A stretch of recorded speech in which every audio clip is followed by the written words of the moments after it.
नमस्कार, मैं हूं आशीष वर्मा। मॉर्निंग कॉल में आपका स्वागत है। शुरुआत इस वक्त की हेडलाइंस के साथ। अमेरिका में आज महंगाई आंकड़ों से पहले ग्लोबल संकेत मंगलमय। एसजीएक्स निफ्टी करीब 50 पॉइंट ऊपर। एशिया भी मजबूत। कल अमेरिकी बाजार भी 1% से ज्यादा उछलकर हुए बंद। तीसरी तिमाही में 65% घटा स्टील अथॉरिटी ऑफ इंडिया का मुनाफा।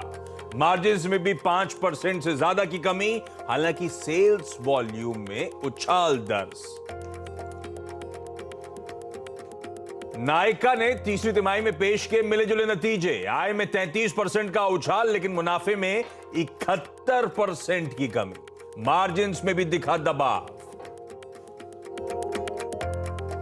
निफ्टी की 5 कंपनियां ONGC, Apollo hospitals, Grasim, Eicher Motors और अदानी एंटरप्राइजेस के नतीजे आज। वहीं वायदा की 11 कंपनियां भी पेश करेंगी रिजल्ट्स। और महंगाई ने फिर बढ़ाई टेंशन। जनवरी में खुदरा महंगाई 5.72% से बढ़कर 6.52% हुई। खाने पीने की चीजों में उछाल। आज थोक महंगाई दर के आंकड़ों का रहेगा इंतजार।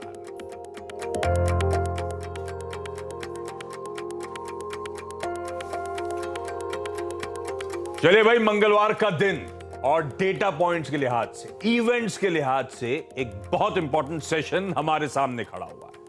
सबसे पहले अपफ्रंट, कल शाम आए हमारे सीपीआई, हमारे रिटेल इन्फ्लेशन के नंबर्स पे हम लोग रिएक्ट कर रहे होंगे। साथ ही आज दोपहर 12 बजे WPI numbers, wholesale price inflation के आंकड़े भी सामने आएंगे।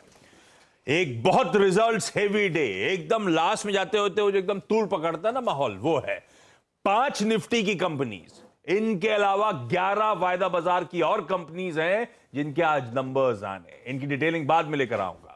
मंगलवार का दिन है आज। फिन निफ्टी की, निफ्टी फाइनेंशियल सर्विसेज इंडेक्स की weekly expiry, weekly options expiry का दिन भी है। साथ ही आज बाजार अपने आप को प्री पोजिशन कर रहा होगा एक बहुत बड़े ग्लोबल इवेंट के लिए। जैसे हमारा कल इन्फ्लेशन का प्रिंट आया था, ऐसे ही आज यूएस का हमारे मार्केट्स बंद होने के बाद शाम को उनके रिटेल जनवरी के आंकड़े आने वाले हैं इन्फ्लेशन के। और उसके बाद 2 फेड ऑफिशियल्स की स्पीचेस लाइंड अप है। तो स्पीचेस पे उस इन्फ्लेशन के नंबर्स के बाद सबकी बड़ी तगड़ी नजर रहने वाली है। बहुत एक्शंस, बहुत इवेंट, और इन सब के बीच कल हफ्ते की जब हमारे बाजार की शुरुआत हुई तो बाजार कुछ गोते लगाता हुआ नजर आया था। तो ऐसे में मार्केट्स पे आगे डिटेल में चर्चा करूंगा, लेकिन ग्लोबल मूड माहौल के लिए नीरज जी बगल में आपको आपकी स्क्रीन पे नजर आएंगे। वीरू दिल्ली से जुड़ते हुए बताएंगे आपको निफ्टी बैंक। क्या ढूंढ रहे हो आप? चश्मा नहीं मिला क्या? नहीं, माइक कब आया? ठीक। अच्छा, निफ्टी बैंक की स्ट्रैटेजी वीरू से समझेंगे, हर्षदा बताएंगी तमाम इंपॉर्टेंट स्टॉक्स इन न्यूज। भाई सबको स्क्रीन पे दिखाने का मन नहीं है क्या डायरेक्टर साहब को? दिखाइए सबको स्क्रीन पे दिखाइए। रेडी हो रहे तो भी क्या हुआ, दिखाते रहने का। नीरज जी को दिखा दिया, बाकियों क्यों नहीं दिखा रहे? आप सबको वैलेंटाइंस डे की ढेरों शुभकामनाएं, आप सबको और आप सभी दर्शकगण आपको। हाँ, मुझको भी, हम सबको। अच्छा, बढ़िया मूड है भाई। हरेश में शुरुआत करेंगे जबकि लाल का दिन है। 1/4% उछाल के साथ इंडिकेशन से शुरुआत होगी। 40 पॉइंट ऊपर खुलेंगे। वजह है यूएस में बढ़िया मूड मोमेंटम बना। कल तीनों बेंचमार्क 1% से ज्यादा की मजबूती। क्विकली स्क्रीन मूव करिए। क्या कर रहे हैं? यूएस के मार्केट्स क्विकली दिखाइए। उसके बाद डाउ का इंटरडे चार्ट थ्रो अप करिए। फ्लैट ओपनिंग हुई थी, उसके बाद दिन भर तगड़ा मोमेंटम, दिन के हाईज पे जाके यूएस के बाजार बंद हुए आपकी स्क्रीन पर।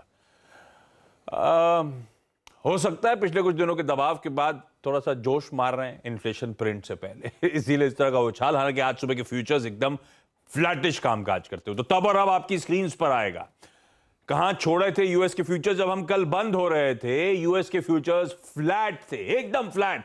कुछ हल्के लाल में, कुछ हल्के ग्रीन में। नैस्डैक ऐसे हल्के से ग्रीन में था। वहां के सामने बहुत सी तेजी यूएस में बनी है। आज सुबह की फ्यूचर्स फ्लैट है, ये जो डिफरेंशियल आ गया है यही एशिया का थोड़ा सा मूड सुधारने की कोशिश कर रहा है। लेकिन ध्यान रखिएगा, हमें सिर्फ इन ग्लोबल क्यूज पे नहीं, हमें अपनी इन्फ्लेशन रिपोर्ट पे भी रिएक्ट करना है। तो नीरज जी के साथ वो स्क्रीन लाइनअप में जरा सुबह सुबह रिक्वेस्ट करी क्रिसिल के डायरेक्टर डीके जोशी सर से, वो भी जुड़ेंगे कुछ देर में। और एक काम करूंगा, ग्लोबल के बाद इन्फ्लेशन, उसके बाद वीरू से रखवाएंगे डेटा को पर्सपेक्टिव और आज की चाल डिसाइड करेंगे। नीरज जी पहले तो ग्लोबल, क्यों तेजी आ गई? सिर्फ जोश मार रहे थे इन्फ्लेशन प्रिंट से पहले या कुछ और रीजन भी है? नहीं, सिर्फ जोश मार रहे थे। पिछला हफ्ता बहुत खराब था। हाँ, बहुत खराब था। तो कल भी कोई खास नहीं था, हालांकि ब्रॉडर मार्केट में था, लेकिन थोड़ा जोश मारा, तीनों इंडाइसेस ऊपर गए एक्सेप्ट एनर्जी। सारे इंडेक्स ऊपर थे जो S&P के 10-11 इंडेक्स हैं। हाँ। तो इसको लेकर के मार्केट बहुत उत्साहित नहीं है। मार्केट के अंदर दरअसल चिंता है, और चार्ट में नहीं दिखा पा रहा हूँ, मैं 8 बजे वाले में दिखाऊंगा। अगर आप S&P का चार्ट देखेंगे तो एकदम डेज हाई पे जाके बंद हुआ है, लेकिन आखिरी में एक बहुत बड़ी सी रेड कलर की कैंडल है। तो काफ़ी लोग बेच के निकले भी हैं प्रॉफिट बुक करके वहाँ से, क्योंकि आज उनके लिए इन्फ्लेशन का जो नंबर आने वाला बहुत इंपॉर्टेंट है। तो उसके आधार पे होगा कि आगे की तस्वीर क्या बनेगी। तो मार्केट एक बहुत ही कॉशियस कहें या प्रॉफिट बुकिंग कहें या वोलेटाइल कहें, उस जोन में है मार्केट जहाँ पे कोई सॉलिड रीज़न नहीं कि मार्केट अपनी इस गेन को होल्ड करे। तो हालांकि कल अच्छी खासी तेज़ी हुई, लेकिन मैं आपको चार्ट दिखाऊंगा। दो चीज़ इसमें एक इम्पॉर्टेंट ये है कि एक फेड के गवर्नर साहब हैं माइकल बोमेन, उन्होंने कहा है कि जो ये ब्याज दरें हैं ये अभी बढ़ती रहेंगी लंबे समय तक। तो उसकी वजह से मार्केट में थोड़ी सी एक चिंता फिर बढ़ी है, और ले ऑफ का सिलसिला मेटा और लिंक्डइन में फिर से शुरू हुआ है, और करेंगे न्यू राउंड में। तो ये जो इनहेरेंट कंसर्न्स है इकोनॉमी के, यूएस इकोनॉमी की, यूएस मार्केट को, वो रीएडजस्टमेंट आपको अभी भी लगातार दिख रहा होगा। अभी बुरी खबर है, लेकिन स्टॉक 2-3% ऊपर थी। तो मेरा कहने का मतलब ये है कि इकोनॉमी अपने आप को रीएडजस्ट कर रही है, और मार्केट उस रीएडजस्टमेंट पे रिएक्शन देता हुआ दिख रहा है, बावजूद इसके कि अभी भी इन्फ्लेशन और रेट ऑफ इंटरेस्ट की ट्रैजेक्टरी किसी को नहीं मालूम है। तो ये एक बहुत इंपॉर्टेंट है। बॉन्ड ये लगातार वहाँ पे ऊपर जा रही है, तो बॉन्ड की कहानी एकदम अलग चल रही है। और इस कहानी में एक बड़ा विलन मैं आपको बता दूं, आज हम लोगों ने कुछ दिन पहले जापान की बात की थी कि वहाँ एक नए गवर्नर साहब आने वाले हैं। तो उन्होंने कहा था ना कि हम जो पुराने वाले थे उन्होंने कहा था हम पॉलिसी टाइट करेंगे, थोड़ी सी बॉन्ड यील्ड को ईज करेंगे। तो वो उनका टर्म खत्म हो रहा है, आज नए गवर्नर साहब का अनाउंसमेंट होगा। और नए गवर्नर साहब जो हैं उनका जो नाम है, पता नहीं क्या कैसे इसको प्रोनाउंस करें, काजुयो उएदा। और आप जैसा कराएंगे हम लोग वैसे करेंगे। देख ले जो सही बना। इनके बारे में कहा जाता है कि ये बहुत सख्त आदमी है, और ये मिड ईयर तक पॉलिसी में चेंज कर देंगे। तो जापान की तरफ से जिस कैरी ट्रेड की हम लोग अनवाइंडिंग की बात कर रहे थे, वो डर एक बार फिर से यहाँ पे होगा। आज नाम का अनाउंसमेंट होगा, और फिर धीरे धीरे ये चीज़ें आएंगी। तो इसीलिए शायद बॉन्ड मार्केट अपने आप को उस हिसाब से रीएडजस्ट कर रहा है। इसीलिए आप लगातार देख रहे हैं कि मार्केट कुछ और कह रहा है, बॉन्ड मार्केट कुछ और कह रहा है। और शायद इसी को भांपते हुए, इसी को सेंस लेते हुए JP मॉर्गन ये कह रहा है अपने इन्वेस्टर से कि आप लोग स्टॉक की बजाय बॉन्ड की तरफ देखिए, वहाँ निवेश करिए। और मॉर्गन स्टैनली ने तो यहाँ तक कह दिया कि एक बड़ा सेल ऑफ अभी बाकी है। तो मैं डराने की कोशिश नहीं कर रहा हूँ, मैं आपको सच आपके सामने रख रहा हूँ जो यूएस मार्केट में चल रहा है। तो आज की तेज़ी को मैं कोई तवज्जो नहीं दे रहा हूँ, क्योंकि चार्ट में आखिरी में एक बहुत बड़ा रेड कैंडल बना हुआ है। आज वैलेंटाइन डे इसलिए भी हो सकता बन गया हो। मेरे को लगता है हमारे इन्फ्लेशन प्रिंट का रिएक्शन भी हो सकता है वहाँ पे। ये बात एकदम पता ही है। 6-5 बजे के आसपास आया था ना। हम क्यों यूएस का देखें, वो भी तो हमारा देखेंगे ना। जोशी सर से पूछो। जोशी सर जुड़ चुके। लाइए इन्फ्लेशन का डेटा पहले स्क्रीन पर रख दीजिए। जनवरी का CPI डेटा आपकी स्क्रीन पर आएगा। हमें पता था वैसे महंगाई बढ़ गई है। 6.52, पिछले महीने 5.72, इस तरह से महंगाई में उछाल है। वैसे हम लोग का अनुमान कह रहा था कि 6%, 6.1 पे आएगा। अनुमान से कहीं ज्यादा महंगाई का आंकड़ा। वो कोर इन्फ्लेशन जो वैसे भी दिक्कत कर ही रहा था, वो अभी भी स्टिकी बना हुआ है 6.1% पे, जस का तस।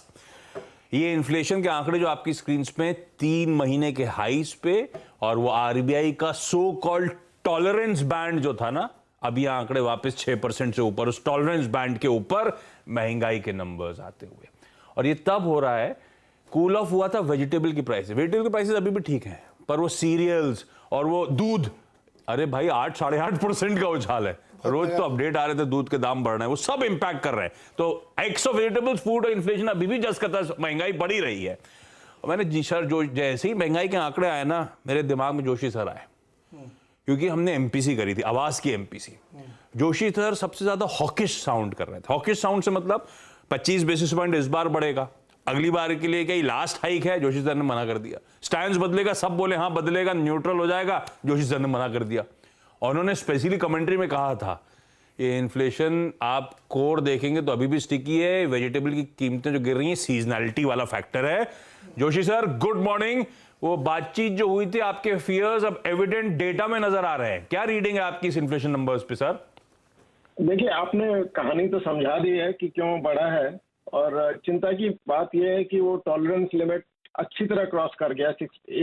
हालांकि एक महीने के डेटा से ज्यादा आदमी को ज्यादा तवज्जो नहीं देनी चाहिए, क्योंकि अभी भी वॉलेटाइल कंपोनेंट्स हैं। अब जो कोर इन्फ्लेशन में भी थोड़ा सा बढ़ोतरी आई है, वो एक कैटेगरी है उसमें पर्सनल केयर एंड इफेक्ट, जिसमें गोल्ड, तो गोल्ड के प्राइसेस ग्लोबली भी बढ़े हैं, तो वो डोमेस्टिकली भी बढ़े हैं, तो उसके कारण वो भी एक फैक्टर है कि कोर इन्फ्लेशन थोड़ा सा ऊपर क्यों गया है।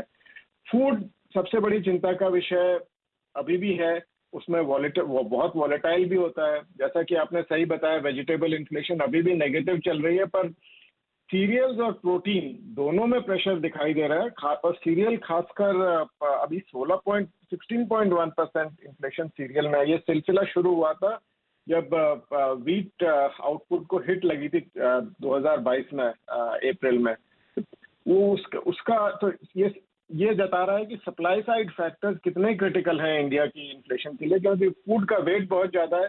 तो वो अभी तक वो प्रेशर बना हुआ है। जब तक रबी की क्रॉप अच्छी नहीं आती, तब तक मुझे लगता है ये प्रेशर सीरियल्स में, खासकर रबी सीरियल्स में जैसे कि वीट है, उसमें बना रहेगा। तो अभी अनिश्चितता बहुत है, मतलब कहने की बात बहुत अनसर्टेनिटी। और वीट को लेकर, क्योंकि मार्च में काटा जाता है और गर्मी जैसे जैसे बढ़ रही है, कहा जा रहा है फिर ना इम्पैक्ट कर जाए, वो गर्मी बढ़ने लगी है वापस कई जगहों पे।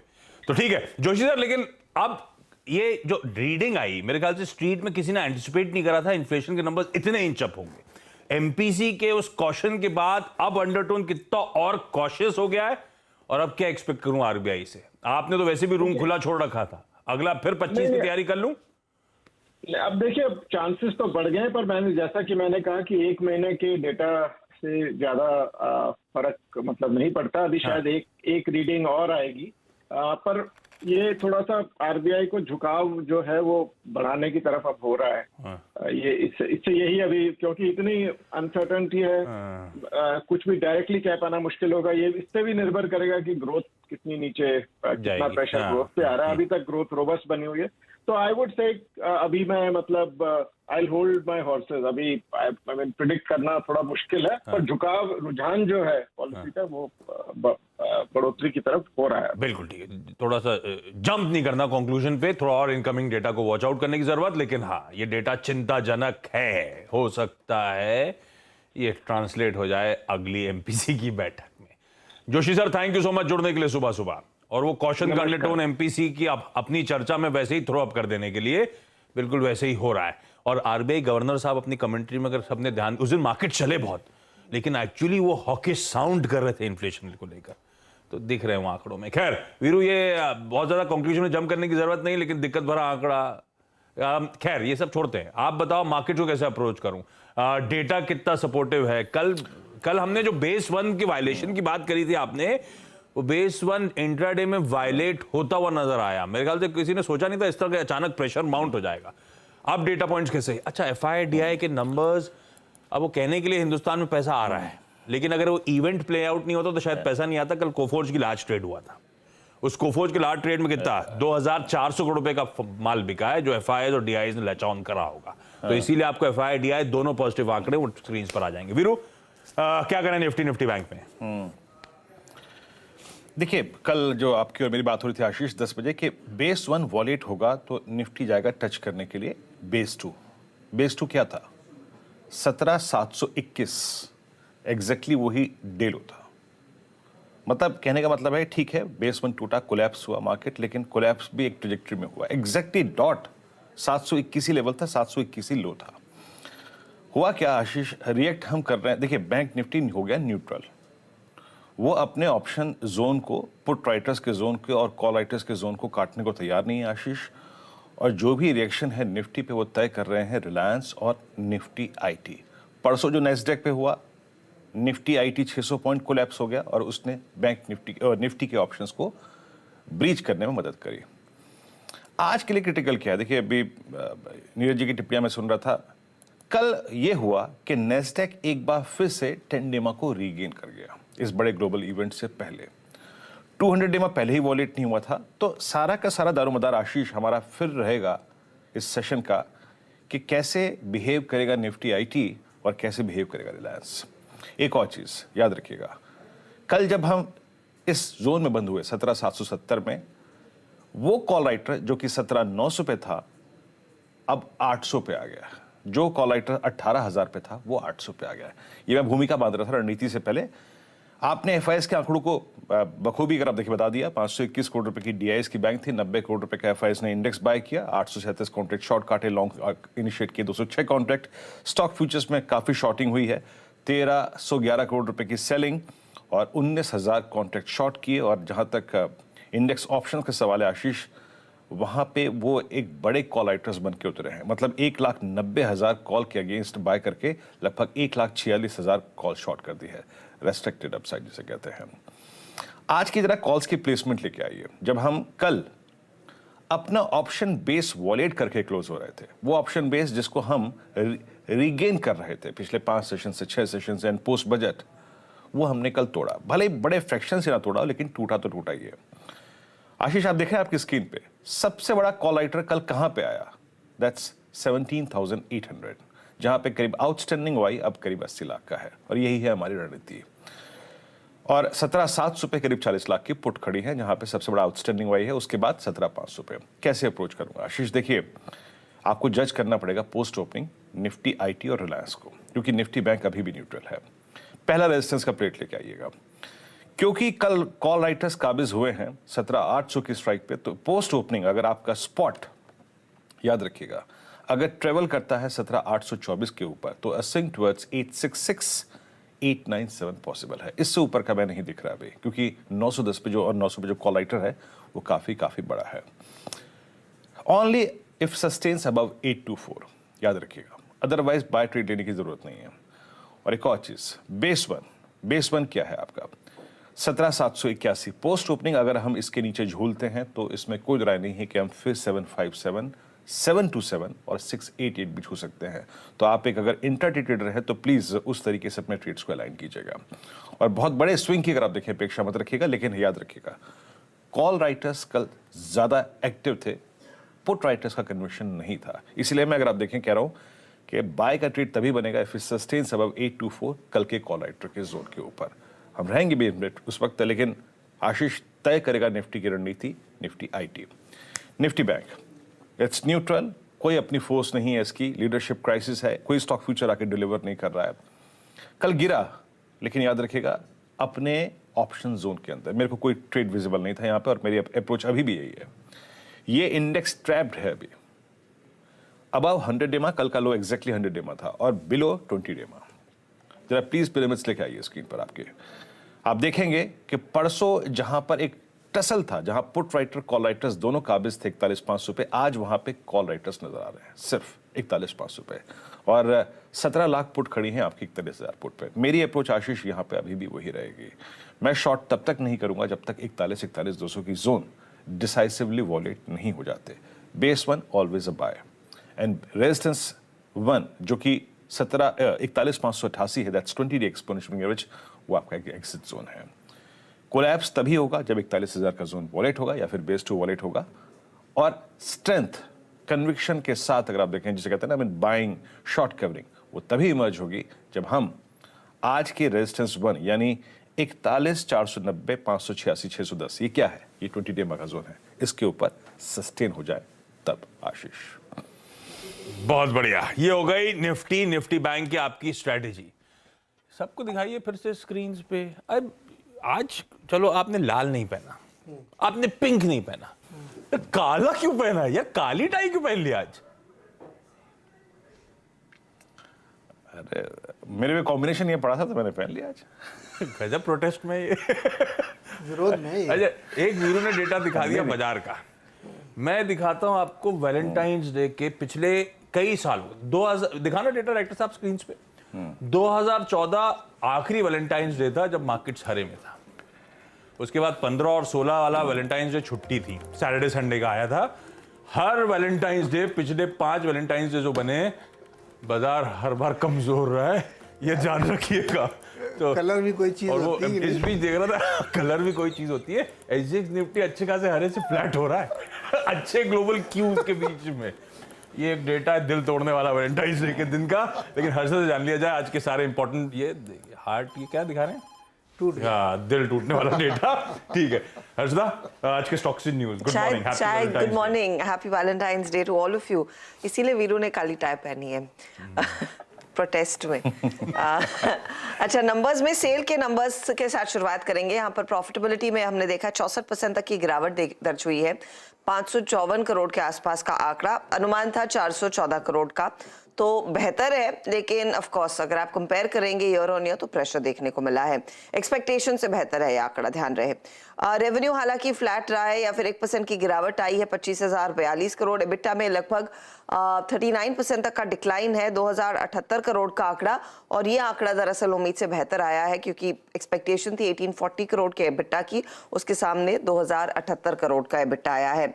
मार्जिन्स 8.3% पर, एक्सपेक्टेशन 7% की थी।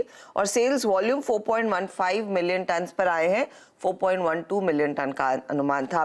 तो उम्मीद से बेहतर प्रदर्शन है, लेकिन पिछले साल की तुलना में दबाव देखने को मिला है बिजनेस में अनडाउटेडली। अब नायका भी आज फोकस में रहेगा क्योंकि यहाँ पर प्रॉफिटेबिलिटी पर एक बार फिर हिट आया है। 71% तक का दबाव देखने को मिला है मुनाफे में। 8 करोड़ का मुनाफा वर्सेस 28 करोड़। रेवेन्यू हालांकि 33% बढ़ा है, ये 1462 या 63 करोड़ पर आया। एबिटा में 13.5% का इजाफा। मार्जिन्स 5.3% पर आए हैं वर्सेस 6.3%, तो थोड़ी सी नरमी देखने को मिली है। कंसोलिडेटेड बेसिस पर जो ग्रॉस मर्चेंडाइज वैल्यू है उसमें 37% का इजाफा है। सिर्फ फैशन जीएमवी देखेंगे तो 50% की ग्रोथ है। ब्यूटी एंड पर्सनल केयर में ग्रोथ थोड़ी सी कम हो रही है, 25% का इजाफा देखने को मिल रहा है। मंथली एवरेज यूनिक विजिटर्स जो है उसमें 22% तक की वृद्धि देखने को मिली है ईयर ऑन ईयर।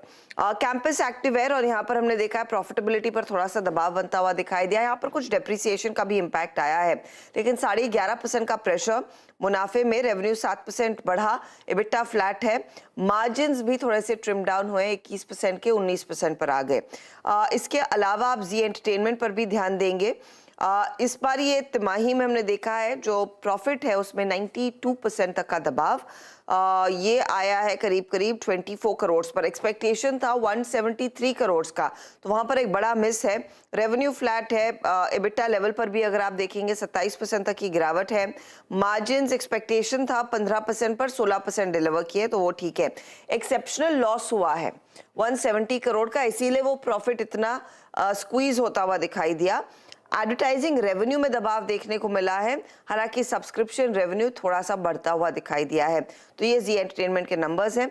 कुछ और नतीजे हैं जिस पर आगे मार्केट्स रिएक्ट जरूर करेंगे, लेकिन उसकी बात आगे। ठीक, 8 बजे के शो में डिटेल सारे रिजल्ट डिस्कस कर लिए जाएंगे, जितने काम के हैं, ऐसे तो बहुत आए, जितने काम के नंबर्स हैं सब पे बातचीत 8 बजे के शो में। लेकिन अपफ्रंट जो बातचीत करने वाले नंबर्स थे सब आपकी स्क्रीन पर। क्विकली छोटे से ब्रेक का समय, ब्रेक के उस पर लौटूंगा आज का इवेंट्स कैलेंडर और कमोडिटी करेंसी मार्केट्स की टॉप स्ट्रैटेजीज।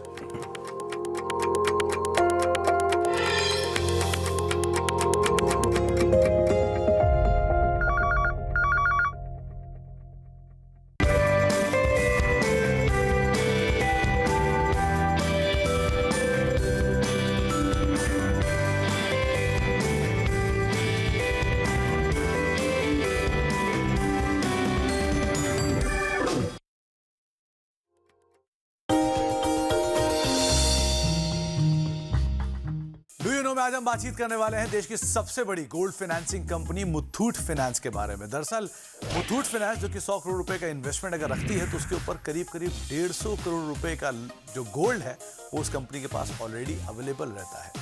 करीब करीब 5,330 ऐसे स्ट्रॉन्ग रूम्स हैं जिनके अंदर मुथूट फाइनेंस अपने गोल्ड को प्रिजर्व करता है और कंपनी के पास करीब करीब 178 टन गोल्ड रखा हुआ है जो कि लोगों ने उन्हें बतौर कोलैटरल दिया हुआ है। कुछ इंटरेस्टिंग फैक्ट में ये भी इंटरेस्टिंग फैक्ट है कि इस देश का जो कि 770 टन के आसपास का टोटल गोल्ड रिजर्व है इंडिया का, उसका 20% हिस्सा अकेला मुथूट के पास ही आप मानकर चल सकते हैं। और कई ऐसे बड़े देशों के सामने जैसे कि Singapore, Brazil, south Africa, Egypt, Mexico, इनके टोटल गोल्ड रिजर्व से ज्यादा गोल्ड अकेला मुथूट के पास है। जहां पे इन सबका गोल्ड रिजर्व मिला के आप मान लीजिए 120 से लेके 160 टन के बीच में है, लेकिन मुथूट का अकेला जो गोल्ड रिजर्व है वो रफली 178-180 टन के आसपास का है। तो इस तरह का स्टेचर, कुछ इंटरेस्टिंग फैक्ट आपके सामने मुथूट के रखे गए हैं। आगे भी कुछ और फैक्ट लेकर आते हैं। डू यू नो में आज हम बातचीत करने वाले हैं हर घर में फैला एक अहम ब्रांड, वो है किसान जैम का। दरअसल ये जो किसान नाम है, इसके पीछे एक बहुत ही इंटरेस्टिंग स्टोरी है। ब्रिटिश एरा में जब ट्रेन्स खेतों से, पंजाब के खेतों से पास होती थी, तो उस समय पर एक हाट था जहां पर किसान जो थे वो अपना प्रोडक्ट बेचते थे। तो उस हाट के नाम पर इस जगह का नाम पड़ा, इस प्रोडक्ट का नाम पड़ा, और तब से किसान के नाम से ही इसे फेमस किया जाता है। एक इंटरेस्टिंग फैक्ट ये भी है कि एक ज़माने में जो लेट विट्ठल माल्या साहब हैं, जो कि विजय माल्या के फादर थे, वो इस कंपनी को ओन करते थे। और उनके रीन में एक बहुत सारे कंपनीज आती थी, उसमें से एक कंपनी जो थी वो किसान भी थी, जो कि उन्होंने मिचेल ब्रदर्स से खरीदा था। बाद में 1993 में किसान को ब्रुक बॉन्ड ने एक्वायर किया, जो कि हिंदुस्तान यूनिलीवर का पार्ट है। और तब से लेके आज तक हम सब जानते हैं किस तरह से ग्रोथ स्टोरीज कंपनी ने मेंटेन की है। तो ये कई सारे प्रोडक्ट अपने एक पोर्टफोलियो, अपने किसान ब्रांड के अंदर बेचता है, लेकिन इसके पीछे कई सारे इंटरेस्टिंग फैक्ट्स भी थे। कुछ और फैक्ट लेकर भी आपके लिए आगे हम आते रहेंगे। डू यू नो में आज हम बातचीत करेंगे एक इंटरेस्टिंग बस सर्विस की। दरअसल 1960 में एक बस सर्विस चलती थी जो कि कोलकाता से लेकर लंदन के बीच में चलती थी। ये अब तक की सबसे लंबी बस सर्विस थी। और कुछ इंटरेस्टिंग फैक्ट्स की अगर बात की जाए तो इस bus service, double decker bus service होती थी, जिसका नाम था एल्बर्ट, और एल्बर्ट टूर्स के नाम से ये बस सर्विसेज दी जाती थी। उस समय पर इसकी जो कीमत होती है करीब करीब 145 पाउंड के आसपास होती थी, जो बहुत बड़ी कीमत उस समय पर आंकी जाती थी। अपने इस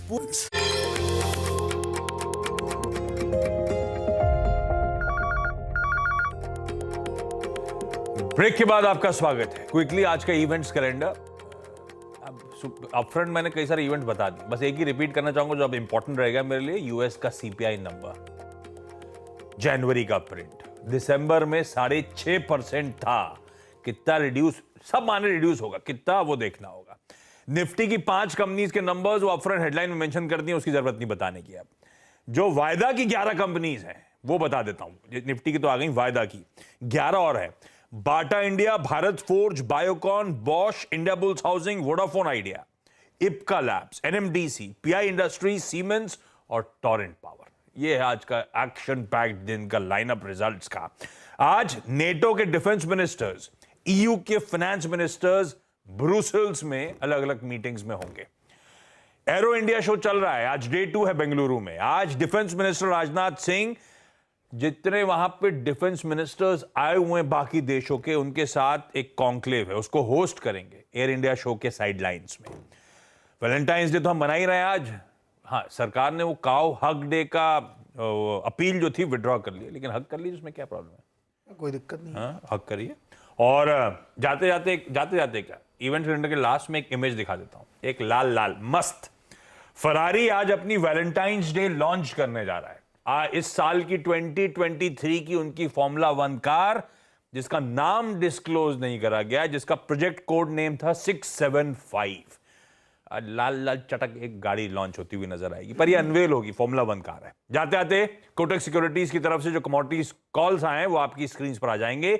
रविंद्र राव साहब ने कोटक सिक्योरिटी से वो ट्रेड्स भेजे। सोना खरीदने के मौके और साथ में कॉपर में बाय इनिशिएट करिएगा। लेवल स्क्रीन पे जाते जाते एसजीएक्स निफ्टी, इतने अच्छे ओवरनाइट क्यूज के बावजूद हम ऑलमोस्ट फ्लैट ओपनिंग करेंगे। अब इस तरह के इंडिकेशंस आ रहे हैं। चलिए, मॉर्निंग कॉल में आज के लिए इतना ही। ब्रेक का समय हो गया है, ब्रेक के उस पार लौटेंगे सीधा सौदा के साथ। नमस्कार।